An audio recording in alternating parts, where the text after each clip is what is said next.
Hello everyone, welcome to class 12th math with Priya. तो हम chapter discuss कर रहे हैं, चैप्टर नंबर 3 मैट्रिक्स। और आज के टॉपिक में हम देखेंगे types of matrix. So types of matrix में हमारे पास जो फर्स्ट टाइप है वो है रो मैट्रिक्स। रो मैट्रिक्स क्या होती है और किस मैट्रिक्स को हम रो मैट्रिक्स बोलते हैं? तो अगर हमारे पास कोई भी मैट्रिक्स है और उसमें केवल वन रो है तो उसको हम क्या कहेंगे? Row matrix. सो यहाँ पे डेफिनेशन क्या है? अ मैट्रिक्स, ए मैट्रिक्स है हमारे पास जिसमें केवल एक रो है, हैविंग ओनली वन रो। सो अगर किसी मैट्रिक्स में एक रो है तो उसको हम क्या कहेंगे? रो मैट्रिक्स कहेंगे। ये हो गई इसकी डेफिनेशन कि अगर वन रो है तो उसको हम क्या कहेंगे? Row matrix. अब इसके एग्जांपल देखते हैं। तो वन रो होनी चाहिए, बस ये कंडीशन है। तो यहाँ पे देखिए, अगर हम 1 2 3 ये एक मैट्रिक्स बना लें तो इसमें रो कितनी है? रो है हमारे पास 1। देखिए ये एक रो है, इसका ऑर्डर भी चेक कर सकते हैं, इसका ऑर्डर है 1।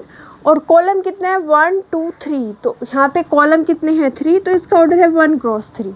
रो कितनी है? 1 है, तो यानी कि ये एक रो मैट्रिक्स है। अब दूसरा एग्जाम्पल लेते हैं हमारे पास ये वाली मैट्रिक्स। कोई भी एलिमेंट ले लीजिए, ये वाली मैट्रिक्स, इसमें रो कितनी है? 1। यहाँ पे देखिए रो कितनी है? 1 और कॉलम कितना है? 1। तो हमें मतलब नहीं है कॉलम से, हमें केवल क्या देखना है? रो। अगर रो 1 है तो उसको हम डायरेक्टली बोल देंगे कि वो रो मैट्रिक्स है। तो ये भी क्या हो जाएगा? एक रो मैट्रिक्स हो जाएगा। अब अगला एग्जाम्पल लेते हैं, हमारे पास कुछ ऐसी मैट्रिक्स है, for example A B C D, कुछ इस तरीके की मैट्रिक्स है। ओके, अब यहाँ पे देखिए इसका ऑर्डर कितना है? रो कितनी है इसमें? 1 और कॉलम कितने हैं? 4। ऑर्डर है इसका 1 क्रॉस 4। क्योंकि इसमें रो 1 है तो इसलिए हम इसको क्या कहेंगे कि ये रो मैट्रिक्स है। तो ये हो गए 3 एग्जाम्पल। अब यहाँ पे एक चीज़ ऑब्जर्व कर सकते हैं कि यहाँ पे हमारे पास जो भी ऑर्डर आ रहे हैं उसमें कॉलम तो कुछ भी हो सकता है। कॉलम यहाँ पे 3 है, 1 है, 4 है, कुछ भी है, बट रो हमेशा क्या मिल रही है? 1। देखिए यहाँ पे तीनों ही केसेस में जो रो है वो कितनी है? 1। यानी कि यहाँ पे अगर हम जनरल ऑर्डर बताएं तो हम ऑर्डर कैसे लिखते हैं? m क्रॉस n से, ऐसे लिखते हैं। अब यहाँ पे m की वैल्यू हमेशा 1 आएगी, तो हम यहाँ पे m की वैल्यू पुट कर देंगे 1। और n जो है वो कुछ भी हो सकता है, n की वैल्यू हमें कंसीडर नहीं करनी है, n कुछ भी होगा। तो इसका जो जनरल ऑर्डर है वो कितना आएगा? 1 क्रॉस n। ओके, अब देखते हैं कॉलम मैट्रिक्स। सो यहाँ पे नाम से ही पता चल रहा है कॉलम मैट्रिक्स मतलब कॉलम की बात होगी। और कॉलम में क्या है? अगर कोई मैट्रिक्स है हमारे पास और उसमें केवल एक कॉलम है, हैविंग ओनली वन कॉलम। देखिए, a matrix having only one column, अगर किसी मैट्रिक्स में केवल एक ही कॉलम है तो उसको हम क्या कहेंगे? Column matrix. So is called a column matrix. इसका एग्जाम्पल ले लेते हैं। तो बस हमें क्या देखना है कि कॉलम 1 हो, रो कुछ भी हो, कॉलम 1 होना चाहिए, वही एग्जाम्पल बन जाएगा। अब यहाँ पे ये बताइए, ये जो हमने यहाँ पे एग्जाम्पल लिया था 5 वाला, क्या ये इसमें आ जाएगा? चेक कीजिए, इसमें हमने रो कितनी कही थी? 1 और कॉलम कितना है? 1। अब यहाँ पे देखना क्या है कॉलम के लिए कि कॉलम 1 होना चाहिए। तो कॉलम 1 है, यस कॉलम 1 है। अगर कॉलम 1 है तो क्या हो जाएगा? Column matrix. अगला एग्जाम्पल लेते हैं। अगर हमारे पास कुछ ऐसी मैट्रिक्स है 1 2 3, इसका ऑर्डर क्या है? क्योंकि 3 रो है तो यहाँ पे क्या आएगा? 3 और कॉलम कितना है? 1, तो यहाँ पे क्या आएगा? 1। अब यहाँ पे बताइए कॉलम कितना है? 1। अगर कॉलम 1 है तो क्या होगा? ये कॉलम मैट्रिक्स। तो ये एक एग्जाम्पल हो गया। अब यहाँ पे एक अगला एग्जाम्पल लेते हैं। A B C D, कुछ इस तरीके का हमारे पास मैट्रिक्स है। इसमें रो कितनी है और कॉलम कितने हैं? तो रो कहोगे क्या? 4 हैं और कॉलम कितना है? 1, तो यहाँ पे हम लिख देंगे 1। अब यहाँ पे कॉलम 1 है तो इसलिए क्या हो जाएगी? कॉलम मैट्रिक्स हो जाएगी। अब यहाँ पे फिर से ऑब्जर्व करते हैं कि ऑर्डर क्या होगा। ऑर्डर में यहाँ का जो एलिमेंट है वो तो कुछ भी है, 1 है, 3 है, 4 है, बट कॉलम हमेशा 1 आ रहा है। इसमें भी और इसमें भी। यानी कि कॉलम में क्या होगा? जो हमारा कॉलम हम वाला कॉलम है वो क्या हो जाएगा? यहाँ पे n जो है वो 1 हो जाएगा। यानी कि m तो एज इट इज़ रखिए, कुछ भी रखिए, बट कॉलम हमेशा 1 होगा। ओके, तो यहाँ पे m कुछ भी हो सकता है, रो कुछ भी हो सकती है, बट कॉलम हमेशा 1 होगा। ठीक है, फिर से देखिए, रो मैट्रिक्स में क्या होगा? केवल एक रो, और कॉलम में क्या होगा? सिर्फ एक कॉलम। ठीक है, ये भी एक रो मैट्रिक्स भी है और एक कॉलम मैट्रिक्स भी है। ठीक है, तो आप इसका स्क्रीनशॉट ले सकते हैं। ओके, तो अब देखते हैं इसके जो नेक्स्ट टाइप्स हैं उनको।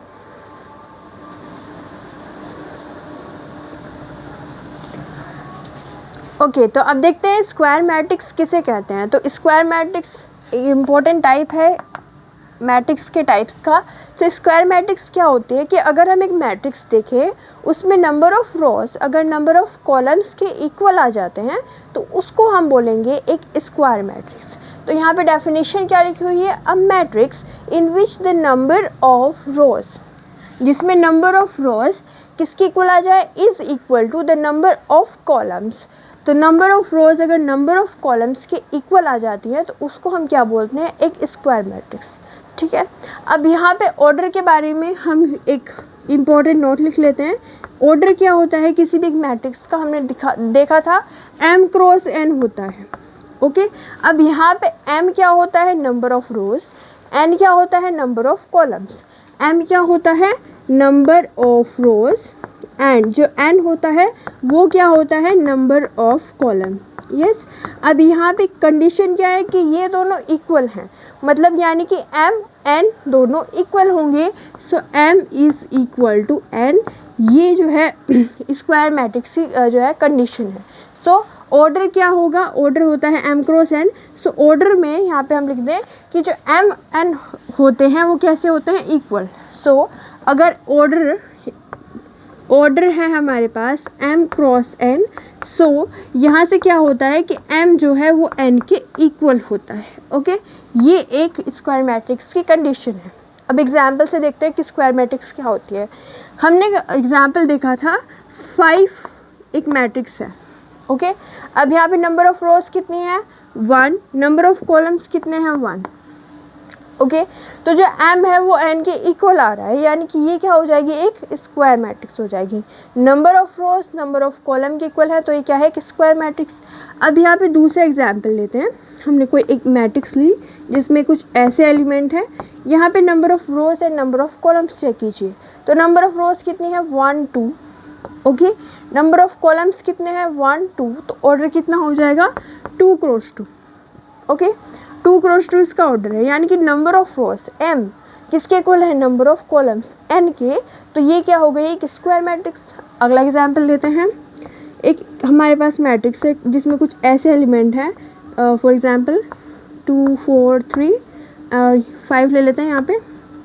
ओके, 0 8 7 कुछ ऐसी मैट्रिक्स है हमारे पास। ओके, अब नंबर ऑफ रोज कितने हैं, 1 2 3 3 है। यस, कॉलम्स कितने हैं, 1 2 3 3 है, यानी कि ऑर्डर तो 3 क्रॉस 3 है। अब यहाँ पे ऑर्डर 3 क्रॉस 3 है, number of rose number of columns equal हैं, तो ये क्या हो जाएगा कि स्क्वायर मैट्रिक्स। मतलब जहाँ पे भी आपको क्या हो, दोनों रोज और कॉलम्स इक्वल दिखे, वो क्या हो जाएगा, एक एग्जाम्पल हो जाएगा स्क्वायर मैट्रिक्स का।